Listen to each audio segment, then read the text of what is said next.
And then they thought, tracks. Since Roman times, every cart driver knew his cart ran more smoothly if it followed the tracks made by other carts. Keep in the groove, Brutus. But horses were pulling very heavy loads. Even using the tracks, it was hard to pull a wagon full of coal or iron.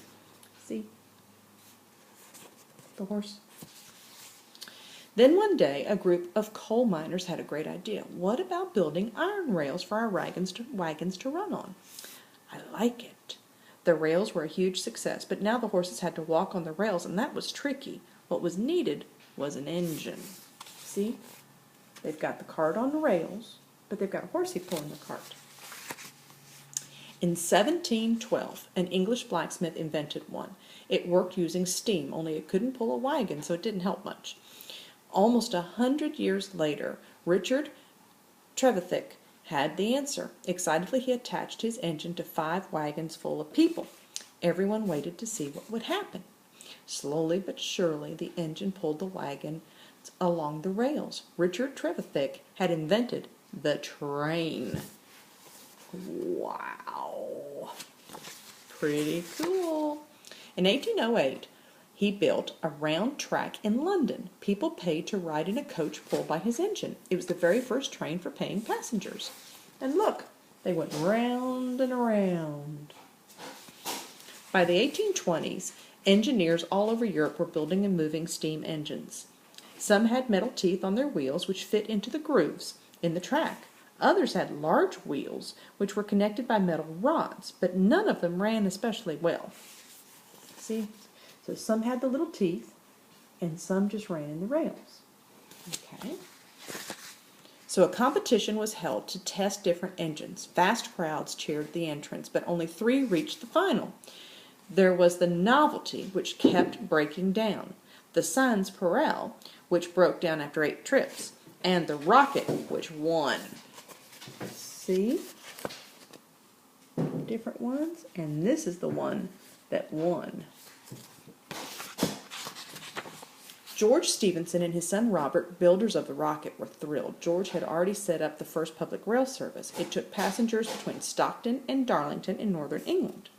Soon the Stephensons had a factory building more engines just like the prize-winning Rocket. They became very successful, sending their engines all over the world. The rail companies made most money from carrying goods, so engineers put on their thinking caps and designed wagons to carry hay, horses, and heavy barrels. See the different rail cars? It's a little bit like Thomas, isn't it? They designed different carriages for people too. The rich went first class in a splendid carriage with windows and deep soft seats. It's first class. In second class, passengers only had a hard wooden seat, but at least they had a roof over their heads. The poorest passengers went in third class. They had no roof, no seats, but it was quicker than walking. See? They have a roof. They don't have a roof. It's a pretty day to be okay, wouldn't it? Making tracks. In no time at all, people were going railway crazy, laying rails all over Europe and North America. Rich men got together, raising money to build tracks. Engineers planned the best routes, and the builders set to work. They spread stones on the ground, laid wooden sleepers over the stones, and fitted the rails in place. When the track was finished, the rail company threw a party for everyone who had helped. In America, people called the new tracks railroads. Their dream was for a railroad to cross the entire country.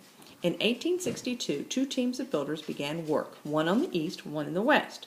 For 7 years, they laid rail after rail until they finally met in Utah. Look at that. Once the railroad was finished, thousands of people went west to build farms on the open plains. As they moved, they drove Native Americans from their hunting grounds. The American West would never be the same. But the rail companies had other things in mind. Every time a train met a hill or a curve, it came off the track. "This is hopeless," cried the railroad bosses to the engineers. "Sort it." So they did, by inventing the bogie. Fixed under a train's engine, the bogie could swivel from side to side, gently leading the train around the curves in the track. See? Then came a bigger worry. American engines burned wood and sparks flew from their chimneys, setting passengers on fire. Engineers had to build giant chimneys to catch the sparks. They also fixed cow catchers to put on the front of the trains to push stray animals out of the way. So first they had to put the big stacks so that they wouldn't get fire on the people, and then they had to put the cow pushers away. See? Back in Britain, rail companies faced a different problem. Engineers were using two kinds of track. Most had their rails fairly close together, but some had wider apart, and each track needed a different train. When the two tracks met, passengers had no choice. They had to get out and change trains. Engineers argued for 50 years before they finally agreed to use the narrower track. Then came the biggest problem of all. So many trains were running at once that they started to crash. Signalmen had to hold up a flag to warn drivers if the track was busy. Wooden signals soon replaced the flags, and by 1850, all the signals were worked from a signal box. 10 years later, signalmen used electric telegraph machines to tell each other if a train was coming. So we used to have the flags, and we had the wooden flag, and then we went to the telegraph. Signalmen could also move sections of rail at certain points to let trains move from one track to another. The signalman pulled a lever in his signal box, the track shifted, and the train puffed along in a new direction. More difficulties were around the corner, though, and some were as big as mountains. A mountain range called the Alps blocked the path of any trains trying to cross Europe. Starting on either side, teams of workmen began to dig. They used picks and dynamite and powerful drills to blast through rock. For 14 years, the workmen dug and bored and blasted and dug until the two sides of the tunnel joined. Between 1857 and 1922, 5 tunnels were built under the Alps. So look, they're digging towards each other, digging, so they can make a tunnel. Engineers were even trying to build tunnels under rivers. The tunnel under the river Severn, joining England and Wales, took over 10 years to build and flooded 5 times before it was finished. Look at that. Doesn't it look funny? The train up under the water? In some places, engineers decided to build bridges instead. If there was plenty of wood around, they built a wooden bridge. The only trouble was, wood will rot and crumble. For some creatures, it was a tasty snack. In India, several bridges collapsed because the ants ate them. The strongest bridges were made from steel. The Forth Bridge in Scotland, which is over a mile wide, was made from steel tubes. First, workmen built 3 huge piers in the river. Then they joined the piers together. The first train crossed in 1890. See, built the different, and then they connected it all together. At last, the railways in Europe and North America were running smoothly, and in other countries. I want a railway to link the city of Moscow and Vladivostok, declared the ruler of Russia in 1891. The track would have to stretch for 6,000 miles across icy plains, mountains, deep lakes, rivers, and bogs. It was another 10 years before the first train completed the journey. On the way, the train met a large lake. As the lake was too wide for a bridge, a ferry carried the train to the other side. This plan worked well until the winter, when the lake froze. Aha, said the engineers, and they quickly laid rails over the ice. But before the first train was even halfway across, guess what happened? The ice cracked and the train fell into the water. Oh no! Engineers had to build tracks around the lake instead. It took another 3 years before the trains could cross Russia safely. Trains weren't only going over lakes and under rivers. In London, where the streets were clogged with people and traffic, they were going underground. First, builders dug a vast hole in the street and put a roof over the top. They covered the roof with earth that they had just dug up, and they rebuilt the street on top. Of course, while they dug, the streets couldn't be used, until Henry Greathead, an engineer, came up with an answer. He invented a metal tube that let the builders work underground. The first section of the underground anywhere in the world opened in London in 1863. A train going underground. Look at that.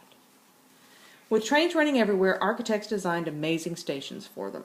Some could have been mistaken for cathedrals or palaces. Many had huge arching roofs of glass and metal, and underground stations in Moscow were so grand that they looked like ballrooms. By 1850, thousands of people were using trains. This gave an American furniture maker, George Pullman, a great idea. Why not make a train feel more like home? Before long, Pullman carriages were everywhere. During the day, the carriages had soft seats, wide corridors so the passengers could walk around. Isn't that nice? At night, bunk beds folded down from above the seats. Even the seats themselves could be turned into beds. Thick curtains kept the beds private. Now that carriages were so comfortable, it became very fashionable to travel by rail. Kings and queens and presidents all rode in trains, and in 1869 a royal train was built for the British Queen Victoria. Unlike earlier trains, Queen Victoria even had a toilet on board. She had a potty. It was only the start. In 1872, George Nackelmakers, a Belgian, began a company to run luxury trains across Europe. His most famous train was the Orient Express, and it ran from France to Turkey. The Orient Express had splendid compartments and even had a library. At night, servants made the seats into beds with silk sheets. It was so luxurious that passengers paid a fortune for their tickets. Other companies joined in, offering every kind of carriage. People sat in comfortable compartments or they relaxed in saloon cars. Some families booked a whole car just for themselves. Best of all, people could buy food and drink. On the earliest trains, hungry passengers had to eat a quick meal at the station while the train waited for them. Now they had dining cars. If you couldn't afford an expensive ride, you could go on an excursion train. These took people on cheap trips from town and country or to the seaside for the day. Remember the train ride that you guys took when you came to see Grandma and Grandpa in Chattanooga? Faster and faster. As the train journeys became more popular, they tried different engines. This made the steam engineers panic and try to build faster steam engines. In the 1930s, an engineer named Gresley built the Mallard, and the fastest steam engine ever. The front was so smooth that the wind would rush over it, but steam engines already had a rival. In 1892, Dr. Rudolf Diesel of Germany had invented an engine that burned oil. Not only was it cheap and easy to run, it was also very fast. In 1939, a diesel train called the Flying Hamburger set a world record for speed. Gradually, diesel trains replaced steam engines. By the 1965, most trains in America and Europe were diesels. Here's the hamburger. The Flying Hamburger. Wow! The fastest trains in the world aren't diesels, though. They're electric. The very first electric train engine was built by Werner von Siemens in 1879. He proudly showed it off at an exhibition in Berlin, Germany. After the Second World War, when lots of tracks had been destroyed, new ones were built, especially for electric trains. They weren't so fast that people used to use them to go to and from work every day. They went so fast, and even if they lived far away, they would take the train to work. Today, there are three kinds of train that can travel over 300 kilometers an hour. The first in Japan is shaped like a bullet and carries 115 million people across the country every year. Look at that. Isn't that pretty? In Germany or China, you can take a maglev train that floats above the rails. Maglev trains are pulled along by magnets with no noise or smoke. And in France, you can ride on the TGV, the fastest passenger train in the world so far. Trains are used all over the world for all kinds of jobs. Many countries use fast freight trains to carry goods. One freight train in South Africa was over 600 wagons long. Freight trains often take their load all the way to the docks where the crates are lifted straight onto ships. Sometimes the back of whole trucks are loaded onto a freight train. The train gives the trucks a piggyback ride to a station where they are fixed to a truck engine and driven the rest of the way. You guys have seen that before, haven't you? In hilly countries, trains have been designed to carry people up slopes. Funiculars can crawl up even steeper slopes. Two carriages are fixed to a loop of metal cable worked by steam or electricity. The weight of the carriage going down the slope helps to pull the other one up. So one's going up and the other's coming down. Isn't that funny? There are even trains designed to help other trains by keeping rail tracks clean and safe. Ballast cleaners clean the stones under the tracks. Rail cranes pick up obstacles and snow blowers clear the snow off the line. So trains have been invented that tilt as they can go around corners.